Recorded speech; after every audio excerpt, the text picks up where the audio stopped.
بسم اللہ الرحمن الرحیم۔ السلام علیکم، کیا حال ہیں دوستو؟ ٹھیک ٹھاک ہوں گے، امید کرتا ہوں میں۔ آج ہمارا موضوع ہے دیانتداری کا صلہ۔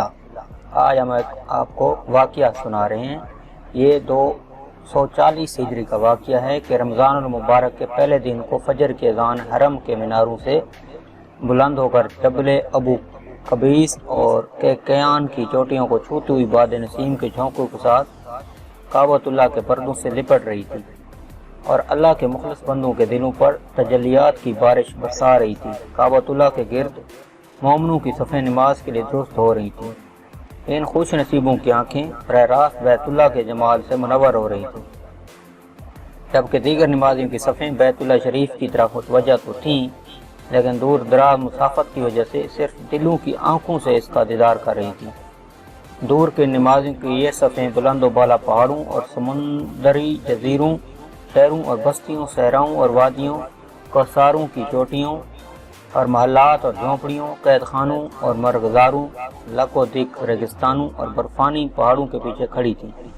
وہ اس وقت تک مسلسل کھڑی ہوتی رہیں گی جب تک اس کے طرز پر مسلمان آباد رہیں گے۔ اہل مکہ یہ اذان سن کر بیت اللہ کی طرف چل پڑے اور ایک 86 سالہ بزرگ کے سوا شاید ہی کوئی نمازی ہو جو گھر میں بیٹھا رہ گیا ہو۔ انہوں نے شیریں اور ترش، سرد اور گرم، خشک اور تر انواع و اقسام کے عمدہ کھانوں سے پیٹ بھر کر نماز شروع کر دی، لیکن یہ بزرگ بھوک کی وجہ سے نماز میں کھڑا ہونے سے قاصر بھی تھا۔ اس بیچارے نے کچھ کھائے پیے بغیر روزہ رکھ لیا تھا۔ اس کی گزشتہ رات بھی فاقہ سے گزری اور دن بھی بھوک پیاس سے گزرا تھا۔ جب اس نے نماز مکمل کر لی تو ایک کونے میں شکستہ دل اور غمگین ہو کر بیٹھ گیا۔ اسے بذات خود اس فاقہ کشی کا اتنا دکھ نہ تھا، کیونکہ عرصہ دراز کی تنگ دستی نے اسے مسائل برداشت کرنے کا خوکر بنا دیا تھا۔ اسے کوئی غم کھایا جا رہا تھا۔ وہ بھوکی ننگی 4 بیٹیوں، 2 بہنوں، ایک بوڑھی ساس اور مسکین بیوی کا غم تھا، جن کا یہ وید کفیل اور ذمہ دار تھا۔ اگر اس کی جگہ کوئی اور دوسرا آدمی ہوتا تو مالداروں کی شاہ خرچیوں کو دیکھ کر دنیا پہ للچاتا اور لوگوں سے حسد کرتا، لیکن یہ بوڑھا بزرگ ایک مثالی مومن تھا۔ اس بات پر پختہ یقین رکھتا تھا کہ اللہ رب کائنات نے اپنی قدرت کاملہ اور حکمت بالغہ سے رزق تقسیم کر رکھا ہے، کسی کا اس میں کوئی اختیار نہیں۔ لوگ نہ رزق دے سکتے ہیں اور نہ روک سکتے ہیں، اور جو کچھ میرے مقدر میں وہ مل کر رہے گا، اگرچہ میں کمزور ہی صحیح، اور جو کچھ دوسروں کے مقدر میں ہے وہ مجھے ہرگز نہیں مل سکتا، اگرچہ لاکھ جتن کر لوں، کیونکہ وہ تقدیر کا قلم لکھ کر فارغ ہو چکا اور صحیفے خشک ہو چکے۔ اس نے ٹھنڈی سانس بھری اور کہا، الحمدللہ لا کل حال۔ کھڑا ہوا اور قمیض اتار کر پکارنے لگا، لبابا لبابا۔ یہ سن کر ایک عورت آئی جس کا تن پیوند لگے محلے کچیلے کپڑوں سے ڈھکا ہوا تھا۔ اس نے قمیض اتار کر اسے دے دی اور پھٹا پرانا کپڑا اپنے اوپر لپیٹ لیا۔ عورت نے کہا، ابو غیاث، آج تیسرا دن ہے، ہم نے کھانا تک نہیں دیکھا، اور یہ دن گرمی اور روزے کا ہے، اور میں تو صبر کر لیں گے، مگر یہ بچیاں اور بوڑھی عورت تو صبر سے قاصر ہے، انہیں بھوک نے ڈال کر رکھا ہے۔ اللہ کا نام لے کر نکلو، شاید اللہ کچھ درہم یا روٹی کے چند ٹکڑے دے دیں جس سے ہم روزہ افطار کر سکیں۔ ابو غیاث نے کہا، انشاءاللہ ضرور جاؤں گا۔ آفتاب طلوع ہو کر ذرا بلند ہوا تو بوڑھا بزرگ سے گھر سے نکلا اور مکے کی گلیوں میں گھومنے پھرنے لگا کہ شاید کہیں مزدوری مل جائے۔ تمام لوگ گرمی کی وجہ سے گھروں کو لوٹ چکے تھے۔ مزدوری تلاش کرتے کرتے گرمی شدید تر ہوتی چلی گئی، اس کی ٹانگیں جواب دے گئیں اور آنکھیں پترا گئیں۔ خستہ رات اور دن کے فاقے نیز بغیر کھائے پیے روزے کی وجہ سے پیٹ میں بھوک کی آگ لگی ہوئی تھی۔ یہ مکہ کی نشیبی وادی میں جا کر دیوار سے ٹیک لگا کر بیٹھ گیا۔ اس کی بڑی تمنا یہ تھی کہ اس ایمان کی حالت میں موت آئے تاکہ وہ اس قید حیات سے رہائی پائے اور ہمیشہ کی زندگانی سے فائدہ اٹھائے۔ وہ انہی سوچوں میں گم سم مٹی کرید رہا تھا کہ اچانک اس کا ہاتھ ایک نرم و ملائم چیز سے چھو گیا اور اسے کچھ یوں محسوس ہوا کہ جیسے سانپ کی دم ہے۔ اس نے توس پڑا اور ہاتھ کھینچ لیا، پھر دل میں خواہش پیدا ہوئی کہ کہا یہ سانپ مجھے ڈس لے اور مصائب سے آزاد ہوگی، لیکن وہاں خیال ہے کہ مومن کے لیے کہاں جائز ہے کہ موت کی تمنا کریں۔ خودکشی تو اسلام میں حرام ہے، بلکہ مومن کو چاہیے کہ وہ یوں کہا کرے، اللہم انی ان کانت الحیات خیرا لی وتوفنی ان کانت الموت خیرا لی۔ چنانچہ اس نے اللہ سے معافی مانگی اور دوبارہ اس چیز کو غور سے دیکھنے لگا۔ اسے بڑا تعجب ہوا کہ یہ بے حس و حرکت پڑی ہے، اسے پاؤں کی ٹھوکر بھی لگی لیکن وہ چیز جوں کہ جوں پڑی رہی۔ اس نے ہاتھ سے مٹی ہٹا کر اسے پکڑا تو ہمیانی نکلی جو سونے کے دینار سے بھری ہوئی تھی۔ اسے دیکھ کر بھوک اور پیاس ختم ہو گئی اور اعصاب میں نئی قوت پیدا ہو گئی، بلکہ جوانی لوٹ آئی۔ سوچنے لگا کہ میں کتنا خوش نصیب ہوں، یہ مال اپنے گھر والوں کے ہاتھوں میں تھماؤں گا تو کس قدر خوش ہوں گے۔ وہ اس وقت سین اور روشن مستقبل کی امید میں خوشی سے دیوانہ ہو رہا تھا۔ اچانک ایمانی بیدار ہوئی، دل میں القاع ہوا کہ یہ مال تیرا نہیں بلکہ لگتا ہے گمشدہ ہے۔ سال بھر اعلان کرنے کے بعد اس صورت میں حلال ہوگا جب اصل مالک نہ ملے۔ جب سال کی مدت اپنے رات کے کھانے کا تصور کیا تو قواد جواب دے گئے کہ کیا خبر سال بھر زندہ بھی رہوں گا یا نہیں، اور یہ بھوکی ننگی بیٹیاں کیا کھائیں گی، کیا پہنیں گی۔ خواہش پیدا ہو کہ تھیلی کو واپس اسی جگہ رکھ آئے اور آزمائش میں نہ پڑے، لیکن بذات خود دانا عالم مومن تھا، جانتا تھا کہ اگر گمشدہ مال کو دیکھ کر ہاتھ نہ لگایا جائے تو وہ کوئی ذمہ داری نہیں، اگر اسے پکڑ کر دوبارہ رکھ دیا جائے تو ذمہ داری رکھنے والے پر ہوگی۔ اس قسم کے تفکرات دماغ میں ٹکرانے لگے۔ اسے محسوس ہوا کہ کمپٹی کی ہڈیاں چور ہو رہی ہیں۔ ایک طرف یہ خیال اٹھتا کہ دبا رکھوں، اللہ کا دیوا رزق ہے، اس کے ذریعے بھوکی ننگی بیوی بیٹیوں کا پیٹ بھروں اور ان کا تن ڈھانکوں، اگر طاقت ہوئی تو پھر دے دینا، ورنہ چند دینار کام بھی واپس کیے تو کیا فرق پڑے گا۔ دوسری طرف یہ خیال پیدا ہوا کہ صبر کر، اے بھلے آدمی، امانت میں خیانت کا ارتکاب نہ کر۔ قبر کے کنارے بیٹھ کر مالک کی نافرمانی کا سوچتا ہے، چنانچہ پھر وہ اصل مالک کے ملنے تک ہمیانی گھر رکھنے چلا گیا۔ چوروں کی طرح گھر میں داخل ہوا تو اس کی بیوی نے دیکھ لیا اور پوچھا، اے ابو غیاث، کیسے آئے ہو، کیا لائے ہو؟ جواب دیا، کچھ نہیں۔ بوڑھا بزرگ ہمیانی کی خبر چھپانا چاہتا تھا، جبکہ اس نے آج تک اپنی بیوی کی کوئی خبر چھپائی نہ تھی۔ بیوی نے کہا، واللہ آپ کے پاس کوئی ضرور ہے، لیکن ہے کیا بتا دو نا۔ بوڑھا بزرگ ڈرا کہ یہ بابا کہیں کسی وہم میں مبتلا نہ ہو جائے، اسے سارا قصہ سنا دیا۔ وہ عورت دیندار ضرور تھی لیکن ابو غیاث کی طرح صبر اور حوصلے والی نہ تھی۔ کہنے لگی، جاؤ اور کچھ خرید لاؤ، کیونکہ ہم لاچار ہیں اور لاچار مسلمان پر مردار بھی حلال ہے۔ ابو غیاث نے کہا، نہیں، ہرگز نہیں، اگر تو نے اس سے ہاتھ لگایا یا کسی کو خبر دی تو تجھے طلاق ہے۔ خون کے گھونٹ پی کر خاموش ہو کر یہ اصل مالک کی تلاش میں گھر سے نکل پڑا تاکہ اصل مالک سے مل کر حلال طریقے سے کوئی درہم حاصل کر سکے۔ تو حرم کی طرف چل دیا۔ حرم میں ایک نوجوان محمد بن جعفر تبری زیر تعلیم تھا۔ تبری بیان کرتا ہے کہ میں نے ایک خراسانی کو یہ اعلان کرتے ہوئے سنا، اے حاجیوں کی جماعت، میری 1000 دینار سے بھری ہوئی تھیلی کہیں گم ہو گئی ہے، جو کوئی اسے واپس کرے اللہ اسے دگنا ثواب دے گا۔ ایک بوڑھا بزرگ اٹھا جو محمد بن جعفر کے موالی میں سا، کہنے لگا، اے خراسان کے رہنے والے نوجوان، ہمارا ملک پسماندہ ہے، حالات ابتر ہیں، شاید آپ کی ہمیانی کسی خوف خدا رکھنے والے انسان کو مل گئی ہوں، آپ اس کے لیے انعام کا اعلان کر دیں جسے لے کر وہ باقی واپس کر دے۔ نوجوان خراسانی نے پوچھا، ہاں بھائی، کتنا انعام؟ ابو غیاث نے کہا، 100 دینار، یعنی 10واں حصہ۔ نہ بھائی نہ، ایسا نہیں ہو سکتا، میں معاملہ اللہ پر چھوڑتا ہوں، دونوں جدا ہو کر اپنی اپنی منزل پر چلے گئے۔ تبری کہتے ہیں، میرے خیال میں آیا کہ وہ ہمیانی ضرور اسی شیخ کو ملی ہوگی، میں اس کے پیچھے بھی چلنے لگا۔ بوڑھا ایک خستہ حال مکان میں داخل ہوا اور یوں گویا ہوا، لبابہ کہاں ہے؟ حاضر ہوں۔ ابو غیاث لبابہ بولی، میں نے ایک شخص کی اس ہمیانی کی تلاش میں پھرتے ہوئے دیکھا ہے، میں نے اسے یہ بھی کہا کہ تو اس کے واپس کرنے والے کے لیے 100 دینار انعام کا اعلان کر دے، لیکن وہ نہیں مانتا۔ اب ہمیں کیا کرنا چاہیے؟ میرا ارادہ تو ہمیانی واپس کرنا ہے۔ تو بابا نے کہا، ابو غیاث، ہمیں تیرے ساتھ 50 سال فکر و فاقہ میں گزرنے پڑے ہیں، تیری 4 بیٹیاں، 2 بہنیں، ایک ساس اور 8ویں میں ہوں۔ ابو غیاث، اللہ بڑا مہربان ہے، اس کی شان اس عمر سے بلند ہے، کیسے آدمی کو عذاب کرے جو ان کا وید غفیل ہو۔ تو نے نہ تو چوری کی ہے نہ ڈاکہ ڈالا ہے، یہ مال تو اللہ نے تیرے سامنے رکھا ہے، تو اسے کیوں ٹھکرا رہا ہے؟ کیا اللہ تو اسے ان عورتوں کے متعلق سوال نہ کرے گا؟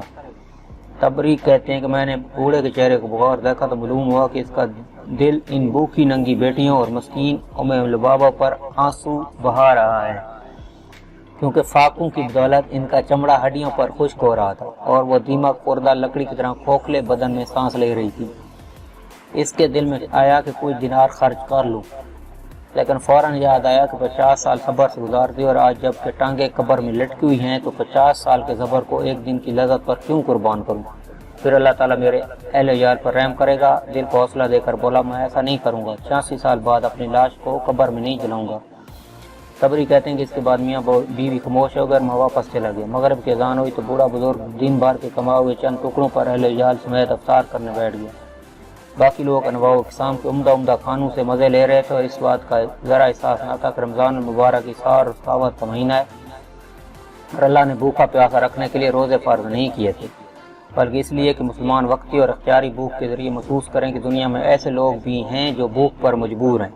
ان کی حالت پر غور کر اپنے اوپر اللہ کے بے پایہ احسان یاد کریں۔ جو لوگ عمدہ عمدہ کھانوں سے پیٹ بھر کر مست ہو جاتے ہیں اور ان کا مسئلہ بھوک سے سیدھے کھڑے بھی نہ ہو سکیں تو ایسے لوگوں کا کوئی ایمان اور کوئی روزہ قبول نہیں، اور نہ یہ لوگ روزے کی حقیقت ہی کچھ سمجھ سکتے ہیں۔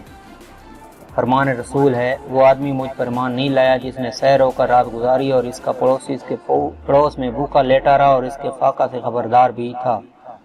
عادت احساس کو کمزور کر دیتی۔ جب انسان حیوانوں کی طرح بلا غنا کا نعمتیں کھاتا رہے تو اسے نعمتوں کی قدر نہیں رہتی۔ اللہ تعالیٰ نے مسلمانوں پر روزے اس لیے فرض کیے ہیں کہ وہ محدود وقت کی محرومی کی کڑواہٹ سے امیری کی مٹھاس کی قدر کریں اور دن کی بھوک اور پیاس سے روٹی کے لقمے اور پانی کے گھونٹ کی قیمت معلوم کریں۔ حضرت ابراہیم ہر روز روٹی کا ایک لقمہ بچا کر رکھتے اور ہفتے بعد وہ ٹکڑے خود کھا لیتے اور روٹی صدقہ کر دیتے تھے۔ بوڑھا بزرگ یہی سوچتا رہا اور مسلمانوں کی حالت پر کڑکتا رہا، پھر کہتا اللہ تعالیٰ ہی نیکی کا اعلان کرنے والا اور روزی تقسیم کرنے والا۔ اس نے رات بھی فاقہ میں گزاری اور کھجوریں اور ٹکڑے بوڑھی ساس اور بچیوں میں تقسیم کر دی۔ تبری کہتے ہیں کہ اگلے دن خراسانی حرم میں پھر وہی صدا لگا رہا تھا کہ کوئی میری 1000 دینار والی امیانی واپس کر دے تو اللہ تعالیٰ اس کو دگنا اجر دے گا۔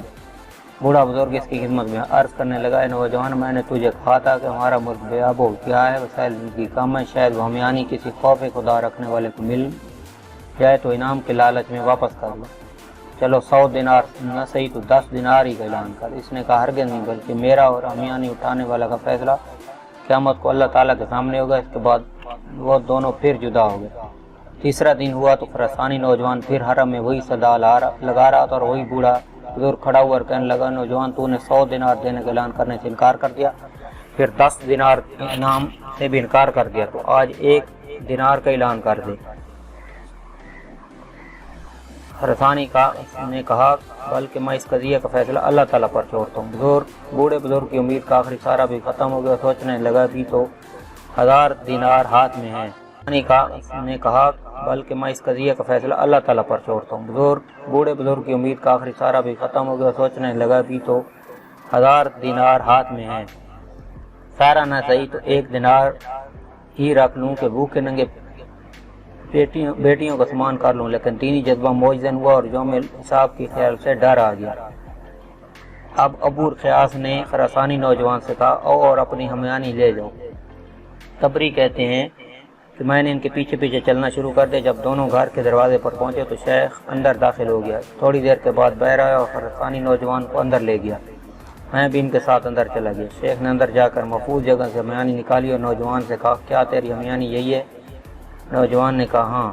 پھر بوڑھے بزرگ نے ہمیانی کا سر کھول کر دینار دامن میں پلٹے اور گنے تو پورے 1000 نکلے۔ پھر کہا، یہ تیرے ہیں۔ اب اور اس کی بیٹیاں یہ منظر دروازے کے سوراخ سے دیکھ رہی، جیسے بھوکا دیگ کی طرف دیکھتا تو صرف چند لقموں کی تمنا کرتا ہے۔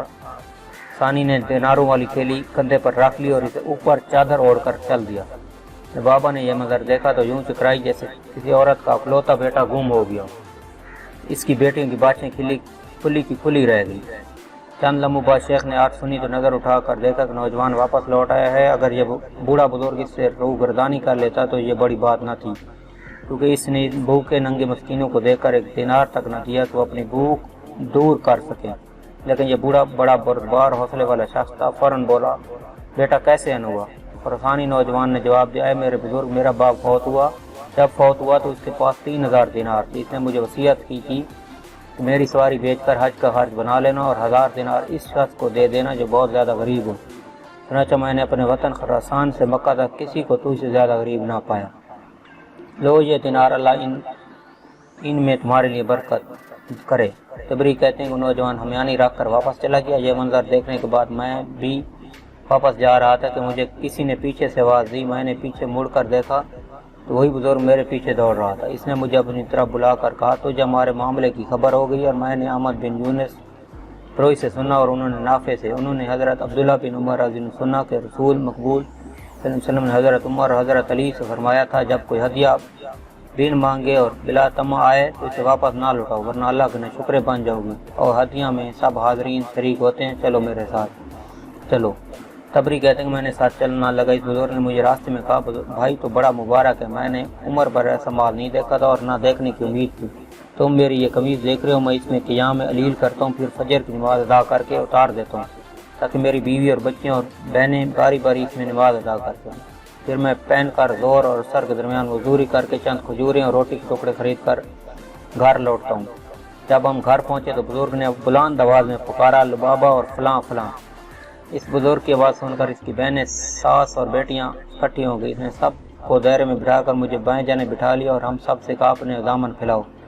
چنانچہ میں نے تو قمیض دامن پھیلا دیا، لیکن باقی سب نے ہاتھ پھیلائے کیونکہ ان قمیضیں پھٹی ہوئی تھیں۔ تو ایک ایک دینار ہر ایک کے ہاتھ پر رکھتا جاتا اور 10واں دینار مجھے دیتا رہا، جہاں تک کہ ہمیانی خالی ہو گئے، ہم سب کو 100 دینار ملے۔ مغرب کی اذان ہوئی تو اس بزرگ کے اہل خانہ بھی عمدہ کانوں کے ارد گرد بیٹھ گئے۔ بوڑھے بزرگ نے اپنی بیوی لبابہ سے کہا بابا دیکھ لیا، تو نے اللہ صبر کرنے والوں کو اجر ضائع نہیں کرتا۔ ہم نے اپنے آپ کو حرام کے 1 دینار سے بچایا تو اللہ تعالی نے ہم کو حلال کے ذریعے سے 1000 دینار ادا کی۔ یہ بزرگ چند لقمے کھا کر اٹھ کھڑا ہوا اور باہر جانے لگا۔ لبابہ نے کہا کہاں جا رہے ہو ابو غیاث؟ میں کسی فقیر روزہ دار کو تلاش کرنے جا رہا ہوں تاکہ اسے اپنے ساتھ کھانے میں شریک کر لوں۔ یہ کہہ کر بزرگ دروازے سے باہر نکل گئے۔ تبری کہتے ہیں مجھے اللہ تعالی نے ان سے بڑا نفع دیا، ان سے میں اپنی خوراک حاصل کرتا رہا۔ 16 سال بعد مکہ آیا تو معلوم ہوا کہ وہ لڑکیاں شہزادوں سے بیاہ دی گئی ہیں اور شیخ چند ماہ بعد فوت ہو گیا تھا۔ میں ان کے خاوندوں اور بچوں کے پاس جاتا اور انہیں ہمیانی والا قصہ سناتا۔